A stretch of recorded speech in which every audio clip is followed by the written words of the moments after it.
Well, hi.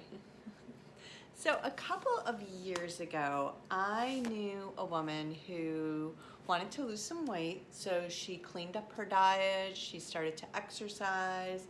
I think she even lost a couple of pounds. And then she got really frustrated because it just stopped. She had plateaued and she didn't know why.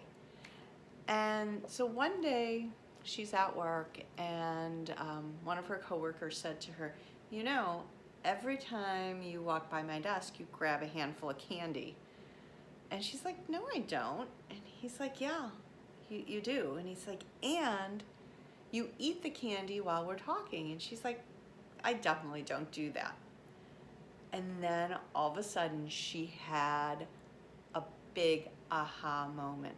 And she realized she had been mindlessly eating this candy and probably lots of other snacks and not even realizing it. And this is what was tripping her up on losing weight. Now, I'm not trying to point fingers at her or any type of blame because we have all been guilty of this. And that's why I think it's really important that today I just wanted to talk about mindful eating. Now, for those of you who don't know me, I'm Sherry. I'm a holistic health coach and I work exclusively with midlife women. And these are the sort of topics that I deal with my clients because sometimes you really do need someone to point out something to you because it's a little forest and trees. So, what exactly is mindful eating? Well, it's this moment of creating awareness around food, and it is a non-judgment zone, and it's really about, again, being in the present, being in the now, and being focused on your food and enjoying the taste and the texture and the temperature. And doing all of this can really start to develop a better relationship with food.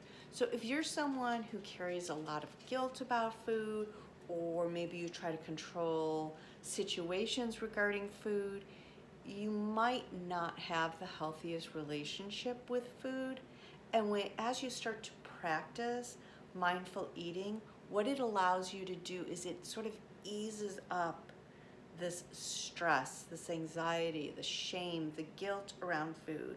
And it allows you to let in all food and realize that food itself is neutral and that we don't need to attach any sort of fear or other emotion to food.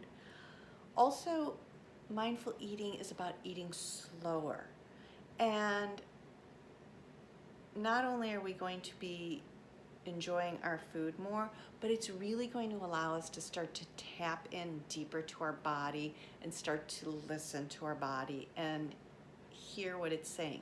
We'll start to learn, when are we physically hungry versus emotionally hungry?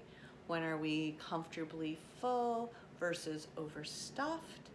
Plus, this slowed eating is really going to aid in digestion. And then lastly, mindful eating really starts to allow you to discover what foods work well in your body and what foods don't. So as you're eating, you're going to start to realize what foods really sort of maybe give you energy or create a great mood versus maybe other foods that are going to make you sluggish or achy or sleepless. So it's really just one of those where I just feel like it's so much more than just being aware of your food. It's really tapping into that deeper understanding of how your body works.